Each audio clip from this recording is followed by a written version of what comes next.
sur les versets du Coran que, en quelque sorte, il rencontre l'absolu.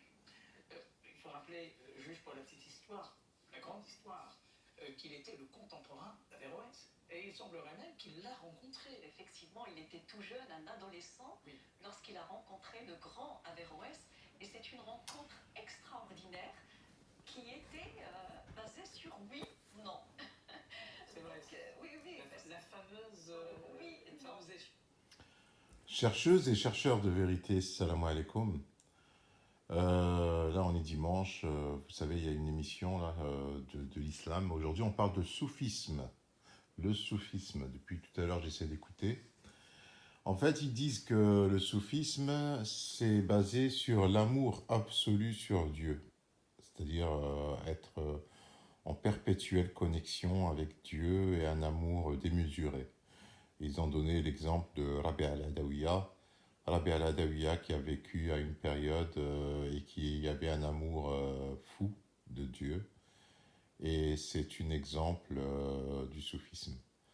À savoir qu'elle a dit une phrase très célèbre, elle a dit je t'aime, elle a dit à Dieu, je t'aime, c'est pas parce que j'ai peur de l'enfer ou parce que Tama'an fil Jannah, c'est-à-dire parce que je désire aller au paradis, mais si c'est pour ça, ben brûle-moi en enfer et bon bref. Le soufisme. Alors le soufisme c'est une autre tendance de l'islam.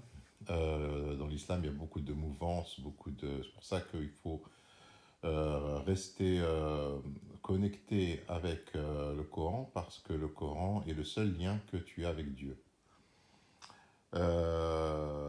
Dieu dit dans un verset dans Al-Imran, parce que bon, eux, leur religion de soufisme, elle est basée principalement sur l'amour de Dieu. L'amour de Dieu. C'est par amour, parce qu'ils aiment Dieu de manière démesurée, qu'ils ont créé cette tendance. Allah dit dans le Coran, dans Surat Al-Imran, يود تجد كل نفس أعوذ بالله من الشيطان الرجيم بسم الله الرحمن الرحيم يود تجد كل نفس ما عملت من خير محضرا وما عملت من سوء لو تود بينها وبينه أمدا بعيدا ويحذركم الله نفسه والله رؤوف بالعباد قل إن كنتم تحبون الله فاتبعوني يحببكم الله ويغفر لكم ذنوبكم والله غفور رحيم قل أطيعوا الله والرسول فإن تولوا فإن الله لا يحب الكافرين. Le jour où chaque âme se trouvera confrontée avec ce qu'elle aura fait de bien et ce qu'elle aurait fait de mal, elle souhaiterait qu'il y ait entre elle et ce mal une longue distance. Allah vous met en garde à l'égard de lui-même. Allah est compatissant envers ses serviteurs. Dis, alors là ça devient intéressant, dis, si vous aimez vraiment Allah, suivez-moi. Alors quand il dit suivez-moi le prophète, avec quoi il est venu, c'est-à-dire le Coran, pas les hadiths, le Coran, parce qu'il est venu qu'avec le Coran. Il y a d'autres versets qui le confirment. Suivez-moi. Allah vous aimerait alors et vous pardonnerait. Alors, dis, si vous aimez vraiment Allah, suivez-moi. Allah vous aimerait alors et vous pardonnerez vos péchés. Donc là Allah, il parle de péché. C'est-à-dire que l'amour que tu peux avoir démesuré de Allah, c'est de suivre le Coran et et Allah te pardonne tes péchés. Parce que des péchés, tu en fais de toute manière. Allah est pardonneur et miséricordieux. Dis, obéissez à Allah et aux messagers. Alors, obéissez. J'ai fait plusieurs vidéos, j'en ai fait beaucoup de vidéos là-dessus. Obéissez à Allah et aux messagers, c'est-à-dire tu ne peux pas obéir à Allah si tu n'obéis pas avec quoi le messager est venu. Comment peux-tu obéir à Allah alors qu'il n'y a pas de Coran? D'accord? Si tu veux obéir à Allah, il faut qu'il y ait un message. Donc, tu obéis au messager. Et si vous tournez le dos, alors Allah n'aime pas les infidèles, les kafirin. Les kafirin, ce sont tous ceux qui ne suivent pas le Coran. Ceux qui suivent des tendances, comme les soufites par exemple. Ils sont considérés comme des kafirin. Parce que ils ont créé une tendance, un amour que eux, ils sont sincères dans leur démarche. Hein. Ils sont sincères. Mais pour Allah, le kafir, c'est celui qui ne suit pas avec quoi le message est venu. Le kafir, c'est ça. C'est celui, l'a dit yattabi'u hawa, celui qui suit sa passion. Donc ça, c'est le premier sujet du soufisme. Je voulais vous parler d'un autre sujet. Je fais en fait 2 vidéos dans une sur la mort. Il y en a qui n'ont toujours pas compris c'est quoi la vie et c'est quoi la mort. Là, par contre, je ne vais pas sortir de verset parce que c'est en fait c'est en méditant le Coran que tu finis par le comprendre. C'est quoi la mort? Tu finis par comprendre c'est quoi la mort. Et en effaçant ta tête de tout ce que tu sais de l'héritage chrétien et judéo-chrétienne et des hadiths. Parce qu'il faut savoir que les hadithistes, eux, ils ont un héritage judéo-chrétien. Pour eux, l'âme, quand elle sort du corps, elle se balade dans l'espace, elle se balade, elle se balade et elle se balade. Parce qu'il faut savoir que les premiers musulmans, ils ont converti des judéo-chrétiens de force. Et comme ils avaient peur, ils ont intégré dans la religion musulmane certaines de leurs croyances. C'est-à-dire une âme, c'est un objet. Une âme, c'est quelque chose qui est invisible, mais qui existe. Pour eux, c'est ça, dans la religion judéo-chrétienne. Et nous, les musulmans, on l'a adopté.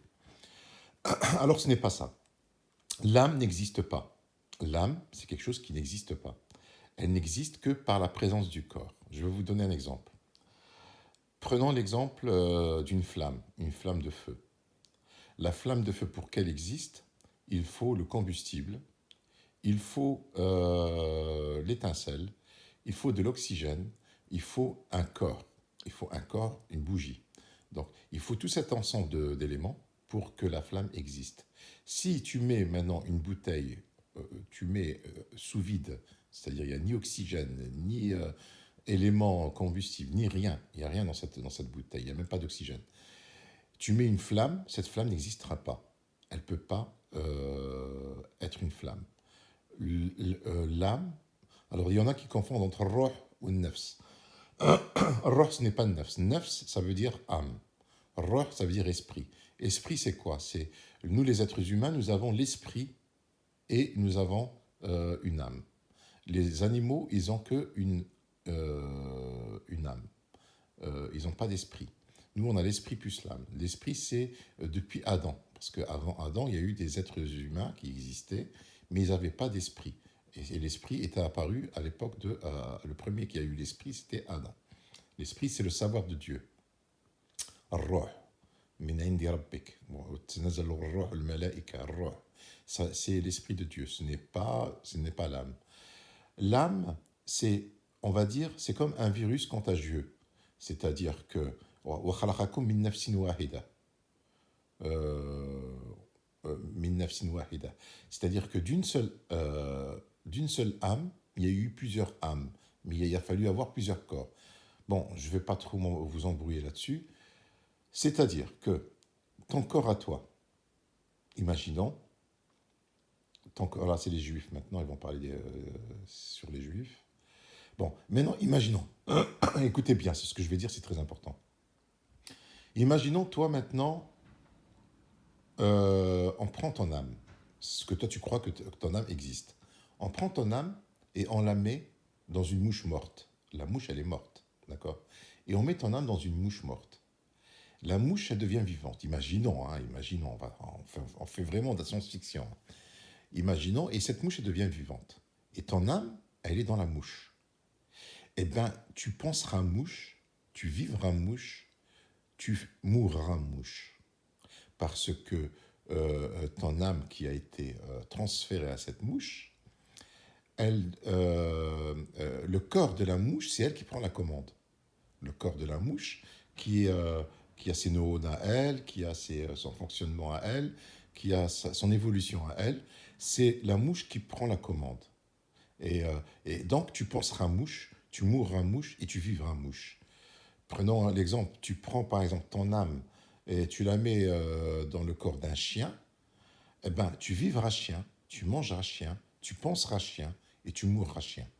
C'est-à-dire que l'âme, elle, c'est une énergie qui disparaît une fois que le corps ne peut plus supporter la vie.